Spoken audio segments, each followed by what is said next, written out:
एक गॉड है जिसके पास लिटरली सब कुछ है और वो पहनता है क्रिमेशन ग्राउंड की राख। क्यों? इसका जवाब तुम्हारी जिंदगी का सबसे मुश्किल फेस समझने में मदद कर सकता है। शिवा को देखो, महादेव, यूनिवर्स उनका है, हर जूल, हर ऑर्नामेंट अवेलेबल है, पर उनकी बॉडी पे क्या है? ग्रे, ठंडी, लाइफलेस ऐश, भस्मा। वो चीज़ जो तुम्हें डेथ याद दिलाती है, वही उनका श्रृंगार है। इसमें 3 सीक्रेट्स छुपे हैं। चलो एक एक करके देखते हैं। पहला सीक्रेट एक कहानी में है। शिवा पुराणा बताता है, शिवा कैलासा पर गहरी समाधि में है। प्रॉब्लम, बिना उनकी शादी के क्रिएशन रुक जाएगी। तो देवता एक रिस्की प्लान बनाते हैं। वो बुलाते हैं कामा को, डिजायर का देवता। सीन इमेजिन करो, स्नो कवर्ड कैलासा, साइलेंस इतना डीप कि थॉट्स भी आवाज करते हैं। शिवा बिल्कुल स्टिल। पीछे से चुपके आता है कामा, हाथ में फूलों का धनुष। निशाना लगाता है सीधा शिवा के हार्ट पर। तीर छूटता है। एक फ्रैक्शन के लिए डिजायर शिवा के मन को टच करता है और बस शिवा का तीसरा नेत्र खुलता है। एक ग्लांस और कामा वहीं राख की ढेरी बन जाता है। यहाँ तक सब जानते हैं, शिवा ने डिजायर डिस्ट्रॉय किया, डन। पर असली ट्विस्ट अब आता है। ये पार्ट ऑलमोस्ट कोई नहीं जानता। शिवा उस राख को इग्नोर नहीं करते, उड़ाते नहीं। वो झुकते हैं, भस्म हाथों में उठाते हैं और अपने पूरे शरीर पर मल लेते हैं। रुको, प्रोसेस करो।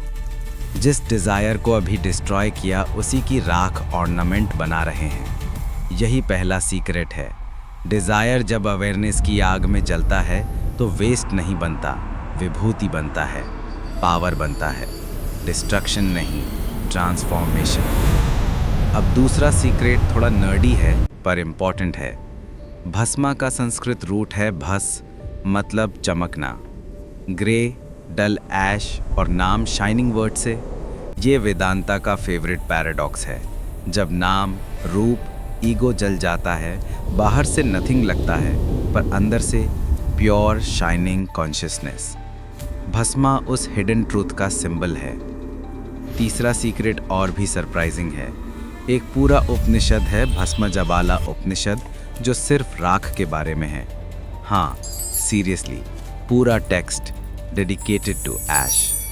जब तुम 3 लाइंस त्रिपुंड माथे पर लगाते हो, तुम फिलॉसफी पहन रहे हो। वो लाइंस रिप्रेजेंट करती हैं क्रिएशन, प्रेजर्वेशन, डिस्ट्रक्शन, या पास्ट, प्रेजेंट, फ्यूचर, या 3 इम्प्योरिटीज जो कॉन्शियसनेस ढकती हैं। हर बार ये लाइंस बनाते वक्त तुम साइलेंटली कह रहे हो, ये सब जल जाएगा, मैं इन सब से ज्यादा हूँ। अब रुको, यहाँ से तुम्हारी बात है। क्या कुछ जला है तुम्हारी लाइफ में? सच में सोचो। कोई रिलेशनशिप, कोई सपना, कोई वर्जन ऑफ तुम जो अब कभी नहीं लौटेगा। लगता है ना जैसे पर्सनल क्रिमेशन ग्राउंड में खड़े हो, सब कुछ जल चुका, सिर्फ राख बची। यादें, दर्द, एम्प्टीनेस। यही तुम्हारा इनर भस्मा है।